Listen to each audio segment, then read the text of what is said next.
In this video, I wanted to talk about seasonality. I spoke with an appraiser this morning from Colorado, and he had a really great question as we were talking through market conditions. And he said, "Well, I see a lot of seasonal price change in my market. And that's not real value change, is it? That's just seasonal. I don't have to consider that, do I?" And so we paused and we talked about seasonality for a moment. And seasonality is something you probably see in your market. I see it in mine. And so I can look at this chart of median sales price over time, and I can see the low points generally in the winter, and then the high points generally somewhere in the spring or summer. And you kind of see that rise and fall and rise and fall every year to some extent. So is it real? Well, there's a couple of things going on. One of them is compositional shift. So I've said that a lot, and that definitely applies in seasonality. The properties that are listed and sold in maybe like the not the best time to sell often aren't as prepared for the market as those that are sold when it's really the best time to sell a home. So there could be changes like that. Also, there is supply and demand changes that happen during the year, and those supply and demand changes do not always change in the same proportion all year round. If they did, and if all else being equal, then prices would stay flat.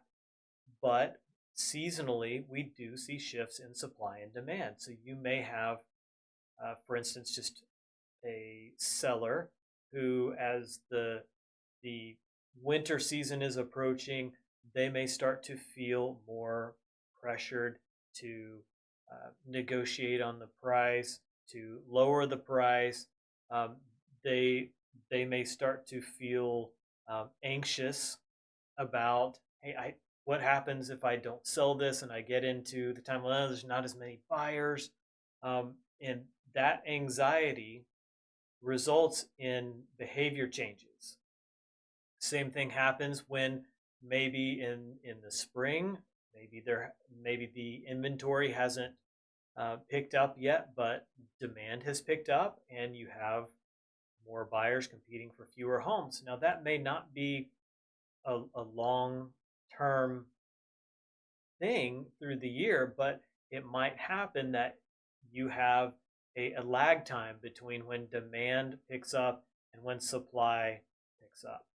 And so those shifts in supply and demand are going to create real price changes, because they're actually um, changes, if you're thinking of it as a supply and demand curves meeting together at an equilibrium price. Every time you have those supply and demand shift at different times and different rates, that equilibrium price is going to change. And that's what you see in seasonality, is some proportion is going to be actual price change. And because the effective date is not just a general um, seasonally adjusted, okay, give me a seasonally adjusted value for 2024. Well, that's not generally the way people order appraisals.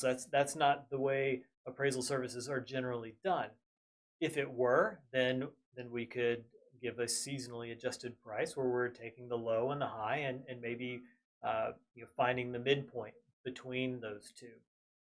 But the way appraisal is usually done is that you have a specific effective date, and that is specific effective date falls in a season. It falls in a time, and there is supply and demand at particular levels during that time. And so that seasonality actually does affect the value as of that effective date, even though maybe the intrinsic value of the property, which might be more represented by the seasonally adjusted value, well, that may not be changing long term. Maybe that's fairly steady, but during the year, you might have the same property that's going to sell for different prices during different seasons, and that would be if we are predicting price, which that is what we're doing with market value, it's a price prediction. Well, that price prediction does have to take into account seasonality.